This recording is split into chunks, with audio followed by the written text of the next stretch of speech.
Hello, welcome to my presentation on religion in schools. This is a very important topic, both because of the controversy involved in it, and also due to the legal ramifications. It's very important that schools know the law in order to be able to follow it correctly. Here we get an idea of what I'm talking about. The mixture of religion and politics and government can lead to an explosive situation. The separation of church and state is not included in the United States Constitution.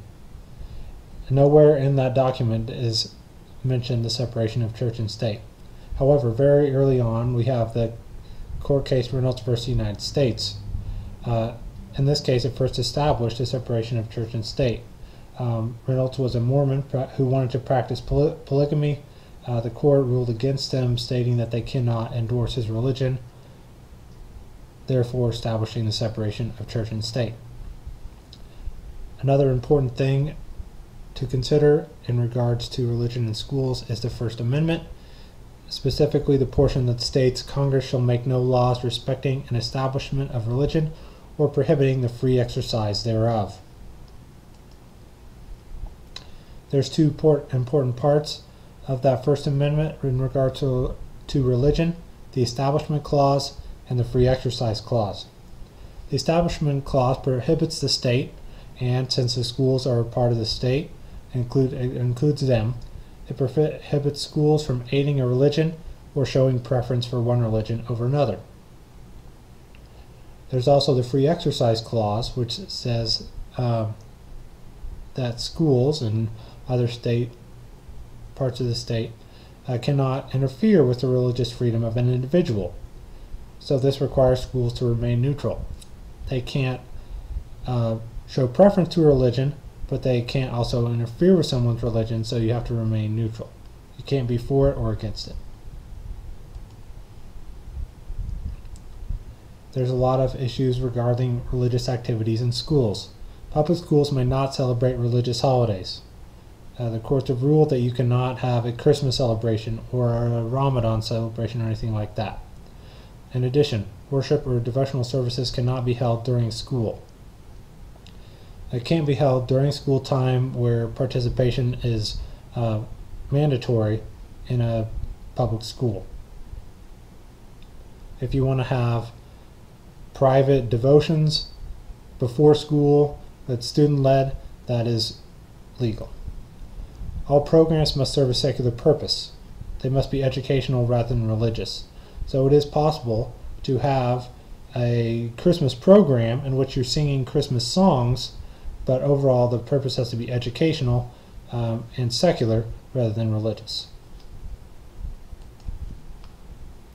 Along those lines, religious music and art may be used under certain situations, like I said, for educational or appreciation purposes. You cannot have a music education appreciation or a art appreciation class that involves works from the Middle Ages without having religious materials pop in. Most of the artifacts from that time were of the religious nature. You can't just simply ignore them. However, they cannot be devotional.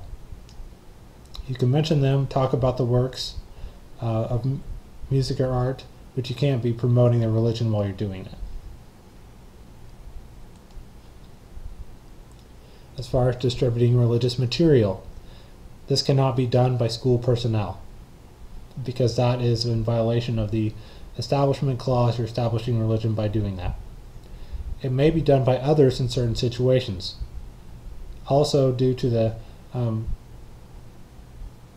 a student or other outside organization can prevent religious material. A student has the right to exercise their religion. They can talk about it to others. As far as distributing religious material, it must be done equally. You can't say that this group can pass out Bibles, but this other group cannot pass out the Quran. It has to be done equally. It also must be able to decline. You can't have a mandatory passing out of any religious material. It has to be able to be declined or opted out somehow by the student. There are some important court cases which involve these type of situations. Flory versus the Sioux Falls School District, that involved a Christmas program which had religious songs in it. The parents challenged this, that it was a religious meeting and therefore illegal. However, this was upheld because it was of a secular nature and it wasn't endorsing the religion. So again, you can have religious music as long as you're not promoting that religion. In Tudor versus the Board of Education, this involved the Gideons passing out Bibles to everyone. In this case, the Gideons lost that case because they passed out the Bibles to everyone. Again, you can't pass them out to everyone. There has to be some way to opt out or deny the distribution of that. And again, since the Gideons were an outside entity, they could do that as long as you didn't pass them out to everyone or force everyone to take one. In Rusk versus the Crestview Local School District, this involved having third parties pass out some kind of religious flyers. That could happen as long as it was not mandatory, and again, you weren't endorsing the religion. It was up to the schools to make sure that the parents knew that they were not endorsing any kind of religion. And in Hills versus Scottsdale Unified School District, that involved refusing to distribute literature.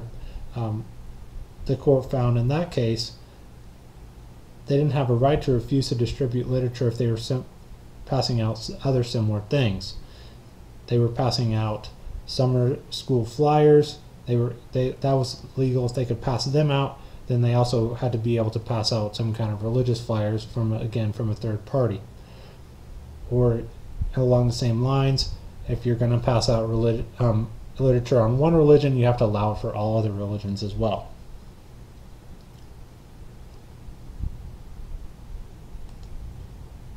Things to keep in mind to do in regards to religious activity in school. Develop a concise legal school policy. Know what is legal and what is not, and develop a policy around that. Secondly, follow that policy. Again, it is legal to use religious materials for educational purposes. If you want to talk about some kind of religious art or music, as long as it's for an educational purpose, a secular purpose, that is legal. You must allow private student-initiated devotional activities. Again, if this is not during the regular school time, not mandatory, you have to allow that. You have to allow prayer in school as far as students are going to pray in school. You can't prevent them from doing that. They have the right to exercise their religion. At the same time, you cannot promote that as an educator or a person in the school. You also have to follow the ISLLC standards, including things like Standard 2, that relating to the conducive student learning environment. Often these religious discussions can be quite heated and distracting. Those have to be handled carefully. Standard 4 relates to having diverse community interests and community resources. Again, that would mean allowing community members to come in and pass out some type of religious flyers as long as you're doing it equally and it's not mandatory. Standard 6 relates to understanding legal context and implementing it fully. You have to understand the rules for religious activities and then follow them. Things not to do. You cannot celebrate religious activities or holidays at school. You can't have a Christmas pageant if it's for a religious purpose.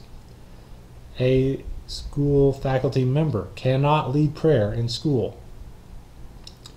You can't discuss religion unless it is of a secular nature and related to your subject. You can't just have a religious discussion in math class if that doesn't have anything to do with what you're talking about. And again, it can't be endorsing that religion. It can just be discussing what the tenets of it without endorsing it. The tricky thing here is you have to encourage religious activities in your school as long as you're not promoting them. You can't stop somebody from saying a prayer or speaking about their religion. You can't discourage religious activities. However, you can't be made to be promoting those or favoring those above others.